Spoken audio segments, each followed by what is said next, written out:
Arrête d'essayer d'être une bonne personne. Ces mots, rugueux, résonnent comme un blasphème au cœur de la conscience commune. Mais il faut oser les entendre, car ils portent une vérité plus ancienne et plus forte que toutes les illusions morales qui nous bercent. La bonté, cette idole fragile que l'on dresse au centre de nos vies, n'est qu'un masque, une fiction inventée pour rassurer les faibles et contenir les foules. Mais à ceux qui cherchent à voir au-delà des voiles, il faut dire sans trembler que le monde n'est pas gouverné par la bonté, mais par le fer, par le sang, par la peur et par la puissance des volontés capables d'imposer leur vision. Celui qui s'obstine à vouloir être une bonne personne n'est pas noble.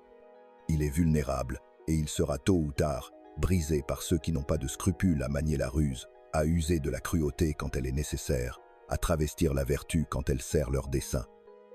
Machiavel nous avertissait il y a 5 siècles déjà et disait « Un prince qui veut survivre doit apprendre à être à la fois lion et renard, force et tromperie, majesté et duplicité. Car le monde est peuplé d'hommes ingrats, volages, simulateurs, menteurs, avides de leur propre intérêt.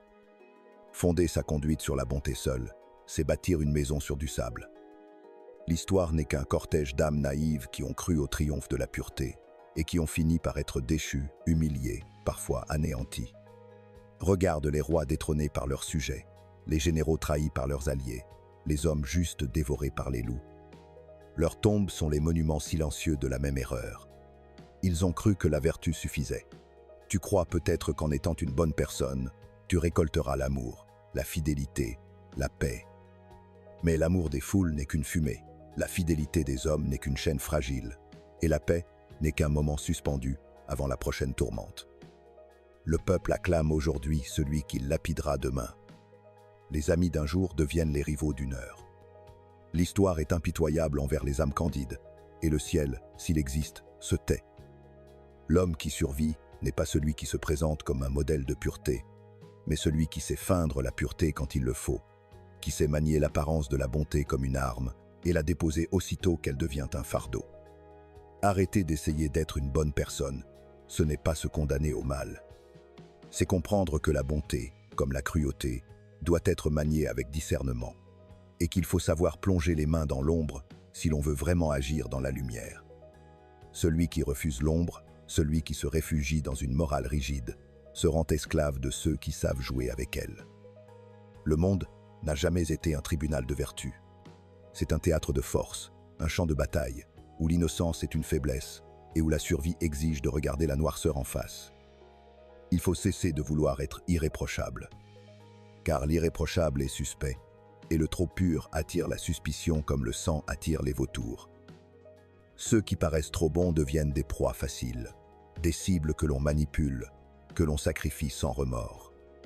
La bonté, lorsqu'elle est constante, devient prévisible, et ce qui est prévisible est exploitable. Voilà pourquoi Machiavel nous rappelle que l'homme avisé ne cherche pas à être bon en permanence, mais à paraître bon quand il le faut, et à ne pas hésiter à être cruel si la nécessité l'exige. Comprends-le bien, il n'y a pas de gloire à mourir vertueux dans un monde où règne l'ingratitude et la cupidité.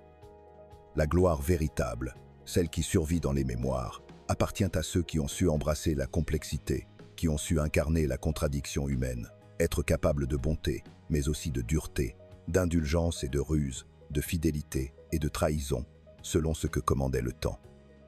La vertu absolue n'est qu'un idéal de moine. Le pouvoir, lui, exige des mains fermes et une âme capable de naviguer entre les ombres. Alors, arrête.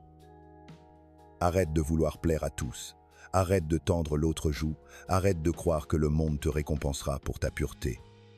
Le monde ne récompense que la force, la lucidité et la capacité d'endosser le rôle qui s'impose au moment opportun.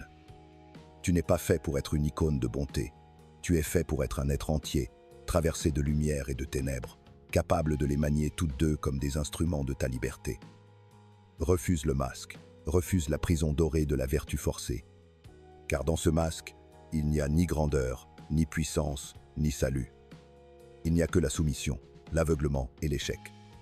Si tu veux être plus qu'un jouet dans les mains du destin, écoute Machiavel.